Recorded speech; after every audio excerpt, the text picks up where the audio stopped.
K here. Today's video is going to be 30 facts about me because my 30th birthday is tomorrow, and so I thought it'd be fun to just do 30 facts about me. I'm going to be looking at my phone because I don't know 30 facts about myself, I guess, so I need to check, but in reality I just wrote them down as like a nice little reference, I guess. So let me start. Okay, so my favorite colors are blue and green, and my favorite color to wear my favorite colors to wear are electric blue and olive green, and I never wear them, but when I do wear them, I'm always like, that looks good, I should wear that more often. So I'm ambidextrous, which means that I can do things with both hands. Like, I can't write with both hands. I write with my right hand, but I blow dry with my left hand. I snowboard lefty as well. So there are things that I do as a lefty, and then there are things that I do as a righty. I honestly think that I was supposed to be born a lefty because I have a lot of lefties in my family, but my parents were probably like, what is she doing? She has to be a righty, so whatever. I went to acting school my junior year of high school. I wanted to be an actress. That's the only thing I wanted to do in my whole life, and my parents always let us do whatever we wanted. So they signed me up for acting school. So after regular high school, my junior year, I would then go right to acting school, and I went on an audition for a commercial, and I got a call back. It was one of those drug commercials that they have on like MTV and stuff like that, and it was originally for me to be like the babysitter or like an innocent person, and they called me back because they wanted me to be the drug addict. And it was like kind of weird because I was like, I never did a drug in my life, and when I went on the audition they were like, come on, you know what it's like to be stoned, like act as if you don't. And I was like, I don't know what it's like to be stoned because I was never stoned before. So like it was very, very weird, but I was super excited that I got a call back. I remember my mom and my sister picking me up from school early that day. They like yanked me out of school early so I can go on my audition, which was really cool. I didn't get the part obviously, and that was pretty much the end of my acting career. I did not go again in senior year of high school. So I knew I wanted to do hair and makeup as a young kid. I would always cut my bangs, and they would always look like Herman Munster because they were always like this on my forehead. And then my mom would be like, but where are you putting the hair? Like, I don't understand. I see that you're cutting your hair, but I have no idea where you're putting it. And I was so sneaky as a kid that I used to flush it down the toilet. So I used to like cut it and put it and flush it down the toilet with like no evidence. And then she was like, did you cut your hair? I'd be like, no. Well, you could see that I did, and she said she used to want me to wear a sign that said my mom didn't cut my hair, I did. I remember one time my dad was supposed to be watching me as my mom brought my brother and my sister to school, and so I was in my parents' bed, and we were watching like Gumby or something like that, and my dad wound up falling asleep, and he had his arm around me like this, and I snuck out of his arm, and I went to my mom's makeup case, and I just put makeup all over my face. And my mom came home, and she was like yelling at me, she was yelling at my dad, she was like going crazy. That obviously isn't a sign that I was going to do this, but like I remember my cousin, who's like, I think that she's 10 years older than me, she was about 18, so I had to be like, how old would I have been, like 8? And I remember she came over, and I had like one of those like cheap little makeup things that like barely had any makeup in it. Do you know what I'm talking about? Like those little like things that like opened up, and she like let me do her makeup that day, and like I always loved doing it, so I always knew that it was something I wanted to do in my senior year. I told my parents like, I am going to cosmetology school, and they were like, no you're not, you're going to college. So that was kind of a dilemma. Something that I always love to say is I will make 800 feet. Like if something's stressing me out, or if I'm like pressed for time, or if I have to do something and I don't know if I could do it, I always stop and I say, I will make 800 feet. And like some people have been around me and heard me say that, and they know immediately that that's from Armageddon, the movie. And then some people are like, what are you talking about? And I'm like, oh, it's a movie quote, but like it just makes me feel like I will do it. I will make 800 feet. So if you're with me and I say that, know that I will make 800 feet. I will get us to where we need to go. I will do what I need to do. So that's something that I love saying. I went to college for 3 years. I went to Pace University. I accomplished nothing. Like I didn't even have a major. I really just accomplished nothing. And my first semester I did good. I think I had a 3.0 my first semester. My second semester, my parents wound up getting a divorce, and I was like super depressed. You guys know how that story goes. I think I've talked about it before. I was really depressed, and my friends that I'm still friends with today, like literally like I wouldn't answer the phone when they called or anything like that, and then one day they just like came, they knew like the garage code for the house, and they opened up the garage. My room was in the basement, and they came in the basement, they're like, get out of bed, we're going out. And I was like, no, I'm sleeping, and like I wasn't. I was just like pretending I was sleeping because they called me, so like I would like jump into bed and pretend I was sleeping so I could be like, I was sleeping when you called. But anyway, so I like fell into a depression then. At 19, my parents were newly divorced, and I somehow convinced them to let me go to school for makeup. One of my best friends was going at the time, my best friend Jessica, she's 2 years younger than me, so she had just graduated from high school and she was going to the makeup school, and our moms were like best friends, so my mom was like, you know, you can go if you want to go, like whatever. So I was going to beauty school during the day. It was 9 to 5, and then after that I'd go to college, go to my night classes at college, which was like really stressful, but like I didn't take my college career too seriously, so my priority was the makeup. So after we graduated from there, I got a job working for MAC Cosmetics, and I loved it. I was a freelancer for them, which meant that I was employed by them. Because a lot of times when I say it, people think like I just used MAC Cosmetics and I was like doing my own thing, but no, I was employed by them, and what it meant was I wasn't in one permanent store. I would go from store to store to store, whatever store needed me, pretty much in the tri-state area, so like New York, New Jersey, and stuff like that. Like I would just go to whichever store needed me, and I'd help out that day, and I got paid crazy money. I think it was like $20 an hour. There was an opening, and they called me and they were like, we want you to go out for this position. So I was like, well, it was a full-time position. I'm like, is the pay still the same? And they were like, no, it's like $16 an hour. And I was like, ugh. So anyway, I totally bombed that interview. I went on the interview and the guy asked me where I saw myself, and I said, well, I'm going back to school for hair. Which, like, looking back, I like want to punch myself, because like, why would you even say that? Like, of course you see yourself in the company, going to be a manager, hopefully, like running your own store, whatever it is. Like, you never say like, well, my intentions aren't to work here in a little while because I'm going back to beauty school. So I totally bombed that interview, and I just continued to be a freelancer for them. And then I went back to beauty school, which was awesome. So I think I was 21 maybe when I went back to beauty school, and I went with another best friend of mine, Candace. But it was the same beauty school that I went to with my best friend Jess for makeup. It was just a different program. This was like the cosmetology, the other one was just makeup. So I don't know how many facts that are so far, but I feel like I'm just talking about my life at this point. I have social anxiety. A lot of people who know me probably think like, you're so full of it, Erica, but I literally have social anxiety. If I know you, I'm totally fine and comfortable with you, but if I'm going to a place where there's going to be a lot of people and I don't know them, I get so socially uncomfortable, and I will panic about it for like weeks in advance, literally weeks. And that's why I like to drink when I go to parties.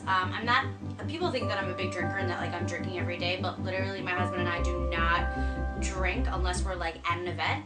So when we go to events, like we go balls to the wall and we drink. So that kind of helps my social anxiety. I feel like I can talk to anybody once I start drinking. I'm not awkward, I'm not uncomfortable. Like, it just takes the edge off for me. And so I'm not promoting drinking. I'm 30 years old, I'm allowed to drink. But I'm just saying, for me, like, obviously I should have medicated for it, but I never was. So yeah, that's that. I have social anxiety.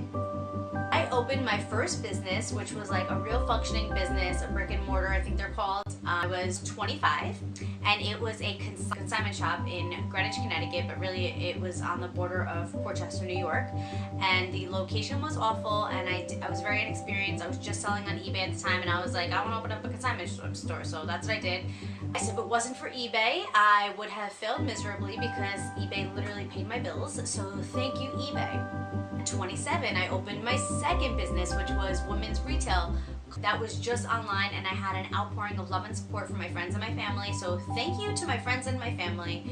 For the record, in case you're wondering, I still consign, and I still have my retail store, and I do hair and makeup. I am a jack of all trades, and I love what I do because I feel like everything falls into the category of beauty, and that is what I'm passionate about. So yeah, on to the next one.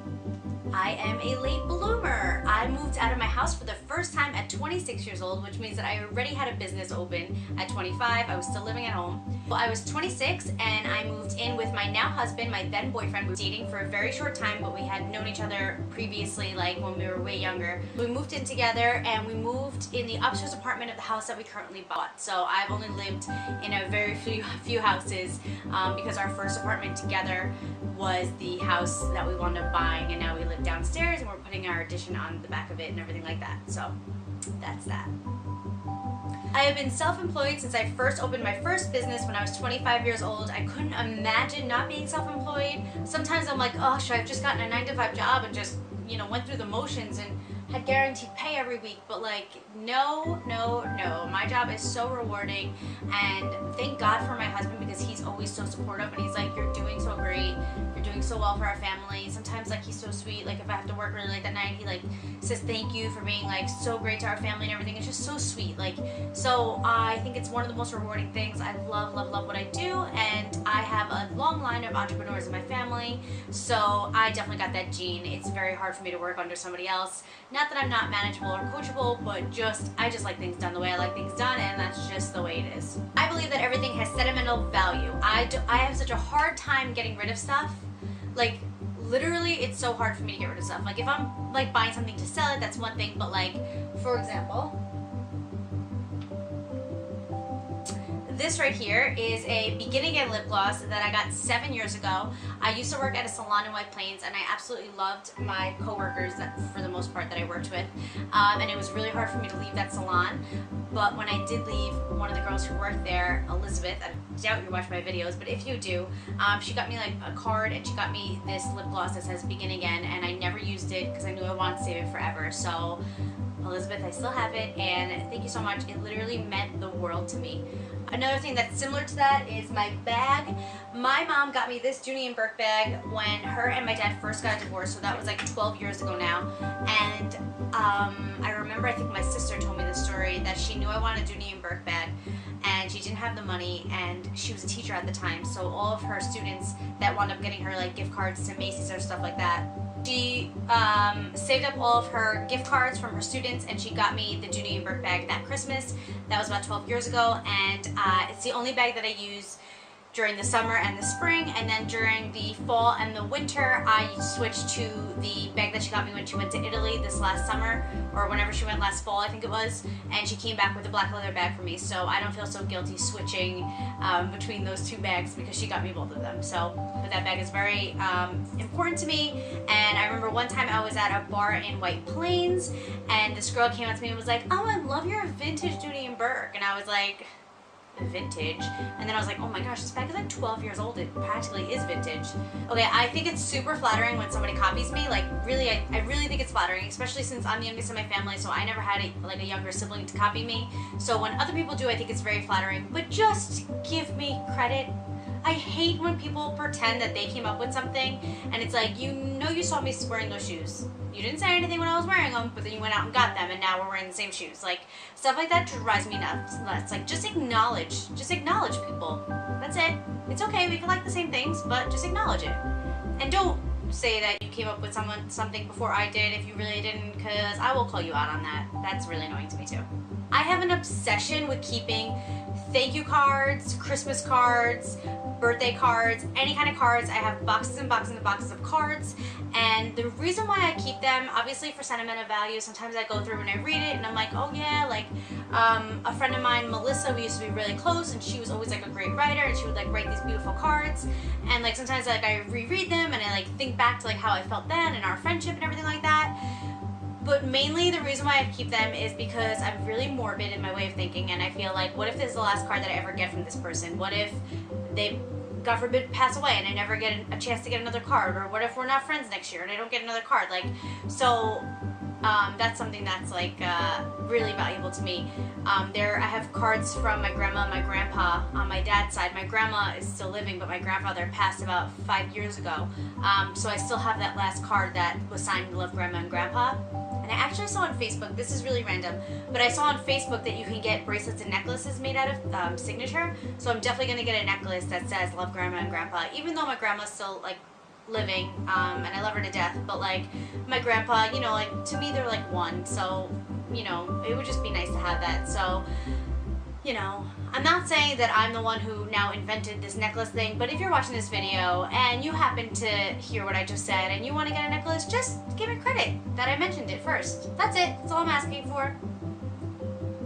And when I do get the necklace, I will give whoever made the necklace, I will give them credit, because that's the kind of person I am. I love sewing, but I have no idea how to use a sewing machine, so everything I sew is by hand. Totally a DIYer. I love doing things myself. I think it's part of my what's the word I'm looking for? Entrepreneurial gene that I think that I have, where it's like I want things done the way I want them done, and that's it. Like, I think that's why I do everything myself. But anyway, I don't own an iron. We do not own an iron.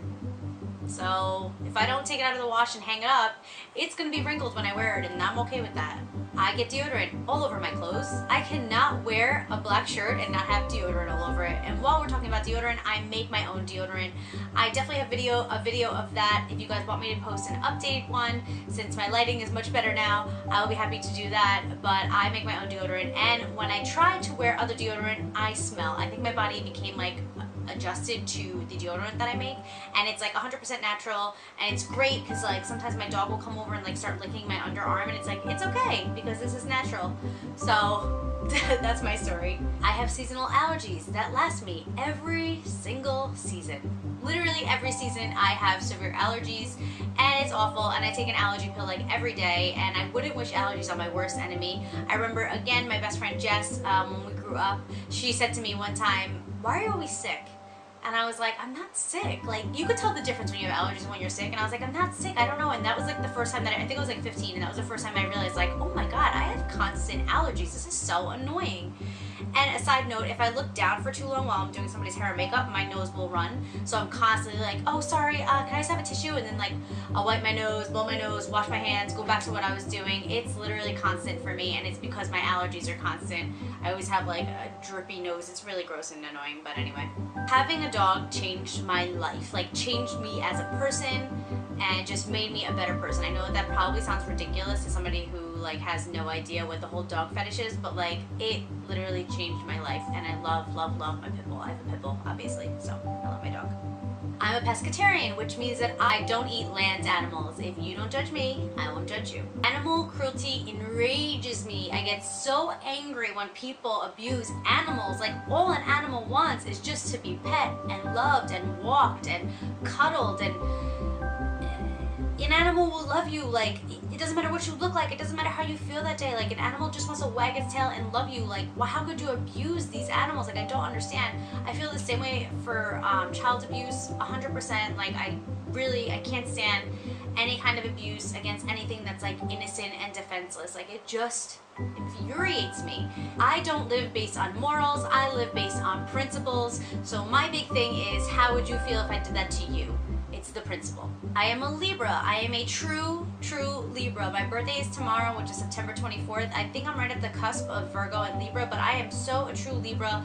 I believe in fairness. Everything needs to be balanced, even, harmony. That's me. That's me. I like everything to be fair. I hate when things are not fair. To-do lists are my number one. I am obsessed with writing to-do lists so that I know exactly what I need to do the next day. This is very important, I think, for anybody who has a small business. You know that there is no boss breathing down your neck. So if you're not breathing down your own neck, you're not going to get anything done. You're just going to sleep your days away and wonder why you have no money. So I am all about to-do lists. I literally write one every night before I go to sleep, and then the next morning I check off everything as I do it. It took me 27 years to grow up, and I thank my husband for me growing up. I think we balance each other really well, but I think it's really important to recognize that you don't become your own person until you move out on your own, and then you start forming your own opinions and you become your own person, and that's just the way it is. Like, for example, my parents to this day make fun of me for being a pescatarian, but I choose not to eat animals because I don't want to eat animals. I'm not telling you not to eat it. I'm not saying it doesn't taste delicious, just I don't want to eat it. And that's something that like literally would not have been allowed in my house growing up. So I do feel like you just kind of like become your own person when you start living your own life. I mean, I guess it sounds pretty normal, but yeah, it took me 27 years to grow up, and I thank my husband for me being the person that I am today. But I still have a hard time knowing when not to voice my opinion. I struggle with this, which is kind of funny because professionally, I will sit there and I will listen to everything you say, and I will not pass judgment on you at all. But in my personal life, when I'm with my friends, like, I will tell you where to go because I just feel like I'm looking out, you know? Like, I feel like I know my friends and my family too well to not be able to say what I need to say. So sometimes it gets me in trouble, but sometimes I think it's necessary. So I still struggle with that a little bit. I try not to be that annoying friend that's like always like telling you you're wrong, but somebody's got to be that person, right? We can't live with yes men in our lives, otherwise we'll think that nothing that we do is ever wrong. I love singing karaoke. I love, love, love my friends and my family. Even when they legitimately drive me crazy, I always have their best interest at heart. Thank you guys so much for your love and support, and I'll see you in my next video. And happy birthday to me!